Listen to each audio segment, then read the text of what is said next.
جی مالک، جانتا ہوں آپ نے جلدی آنے کا کہا تھا، معاف کر دیں، غلطی ہو گئی۔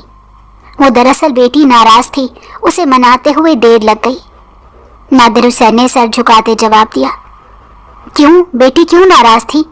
اور تمہاری بیٹی کی تو شادی ہونے والی ہے نا، تو پھر کیا ناراضگی ہے؟ ملک غفور نے عادت کے برعکس نادر حسین کی بات میں دلچسپی لی۔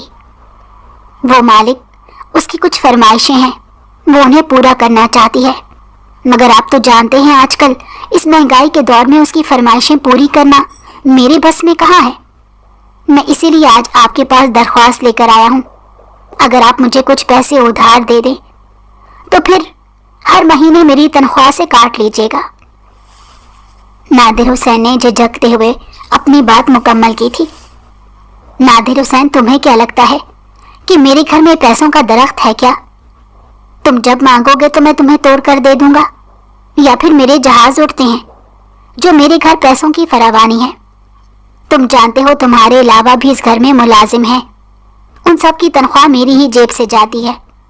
اگر تمہاری طرح ہر دوسرے روز کوئی پیسے مانگنے آتا رہا تو میں خود ان قریب کسی کے ہاں ملازم بن جاؤں گا۔ غفور ملک نے عجیب سے انداز میں کہا تھا۔ ان کے انداز میں ناپسندیدگی کے ساتھ ساتھ حقارت بھی تھی۔ مگر مالک، میں تو پہلی مرتبہ بس اپنی بیٹی کے لیے۔ نادر حسین جی بھر کر شرمندہ ہوا اور اس نے اپنی بات ادھوری چھوڑ دی تھی۔ تمہاری بیٹی تمہارا مسئلہ ہے نادر حسین، میرا نہیں۔ فی الحال کام کرو جا کر اپنا، غفور ملک نے کہا اور وہاں سے چلا گیا۔ پیچھے نادر حسین نے بھی اپنی آنکھوں میں آئی نمی کو صاف کیا تھا اور اندر کی جانب بڑھ گیا۔ وہ یہاں اپنے مالک غفور ملک کے اندھے بیٹے سلیمان کی دیکھ بھال کرنے پر مامور تھا۔ غفور ملک کا بیٹا سلیمان ایک حادثے کے باعث اپنی دونوں آنکھوں کی نظر کھو کر نابینا ہو چکا تھا۔ اسی حادثے میں غفور ملک کی بیوی اور سلیمان کی ماں بھی انتقال کر گئی تھی۔ غفور ملک نے اس کے بعد دوسری شادی کر لی تھی۔ اس نے سلیمان کا علاج کروانے کی بہت کوشش کی تھی، مگر اس کی بینائی جا چکی تھی اور وہ بصارت سے ہمیشہ ہمیشہ کے لیے محروم ہو چکا تھا۔ اب کوئی بھی علاج اس کی آنکھوں کی روشنی واپس نہیں لا سکتا تھا۔ تب سے نادر حسین اس کی آنکھوں کی روشنی بن کر پل پل اس کے ساتھ رہتا تھا۔ وہ صبح اس کے جاگنے سے پہلے اٹھ جاتا اور رات کو اس کے سلانے کے بعد گھر جاتا۔ اس کا پورا دن صرف سلیمان کی خدمت میں گزرتا تھا۔ وہ سارا دل لگا کر اس کی خدمت کرتا، مگر اس کے بدلے میں اسے صرف ذرا سی اجرت ملتی تھی۔ حالانکہ اگر اس کے کام کے مطابق اسے تنخواہ دی جاتی تو اس کی تنخواہ کافی زیادہ بنتی تھی۔ مگر غفور ملک حقیقتاً ایک کنجوس انسان تھا، اور اس کے ساتھ ہی ساتھ وہ بے حد چالاک بھی تھا۔ دوسروں کی مجبوریوں سے فائدہ کس طرح اٹھانا ہے یہ کوئی اس سے پوچھتا، جو محض چند پیسے بچانے کے لیے ان لوگوں کے حق پر ڈاکہ مار کر بیٹھا ہوا تھا۔ انہیں تو اپنا حق مانگنے کی اجازت بھی نہ تھی۔ جب بھی کوئی اپنے حق کے لیے بولنے کی کوشش کرتا تو غفور ملک ان کو اپنے احسانوں کی لسٹ گنوا دیتا جو اس نے جانے کب کب کیے تھے۔ وہ بیچارے سب شرمندہ ہو کر رہ جاتے تھے۔ غفور ملک انہیں دھمکاتا اور کہتا کہ وہ اتنا ہی دے سکتا ہے، اگر ان لوگوں نے اتنے میں ہی کام کرنا ہے تو ٹھیک ہے، ورنہ وہ لوگ یہاں سے کام چھوڑ کر جا سکتے ہیں۔ اور وہ سب کے سب خاموش ہو کر بیٹھ جاتے۔ آج کے دور میں کہیں کام ملنا کون سا آسان تھا۔ خیر، سلیمان صاحب کی والدہ مرحومہ اچھی عورت تھی۔ وہ اکثر غفور ملک سے چھپ کر ملازموں کی مدد کر دیا کرتی، مگر ان کے گزرنے کے بعد ساری رونق ہی جیسے ختم ہو گئی تھی۔ نئی مالکن غفور ملک کا پرتوہی تھی، یا شاید وہ ملک غفور سے بھی زیادہ لالچی اور کنجوس عورت تھی۔ نادر حسین چپ چاپ سلیمان کے کمرے میں آ گئے۔ وہ ابھی تک سو رہا تھا۔ اس کی یہی بات نادر حسین کو پسند تھی۔ جب تک اسے اٹھایا نہ جاتا وہ کبھی خود سے نہیں اٹھتا تھا۔ چھوٹے مالک اٹھیے، صبح کا وقت ہو گیا ہے۔ نادر حسین اس کے قریب آتے اسے اٹھانے لگا۔ اس کو جگانے کے بعد وہ اسے بھیج کر خود اس کا ناشتہ لینے آ گیا تھا۔ سلیمان کمرے سے واش روم تک خود اندازے سے چلا جاتا تھا اور خود واپس بھی آ جاتا تھا۔ اس میں اسے کسی قسم کی کوئی محتاجی نہیں ہوتی تھی۔ وہ اپنے اکثر کام اندازے کے مطابق کر لیا کرتا۔ مگر پھر بھی غفور ملک ہمہ وقت نادر حسین کو اس کے پیچھے لگا کر رکھتے تھے۔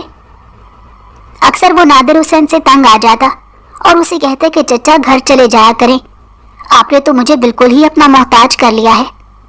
مگر نادر حسین اس کے نہیں بلکہ اس کے باپ غفور ملک کے حکم کا پابند تھا۔ وہ اسی کی بات سنتا اور مانتا تھا۔ وہ ناشتہ لے کر آیا تو سلیمان ابھی تک واش روم سے باہر نہیں آیا تھا۔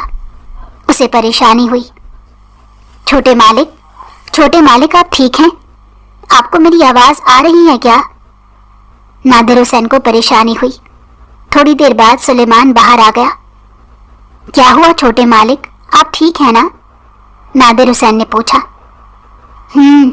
لگتا ہے میری صحت کچھ ٹھیک نہیں، آپ بابا سے کہیں کہ مجھے اسپتال لے جائیں، سلیمان نے کہا۔ اچھا چھوٹے مالک آپ آئیں ناشتہ کریں، میں تب تک بڑے مالک کو بلا کر لاتا ہوں۔ نادر حسین نے اس کے سامنے ناشتہ رکھا اور پھر غفور ملک کے پاس آ گیا۔ ہاں بولو نادر، کیا ہوا؟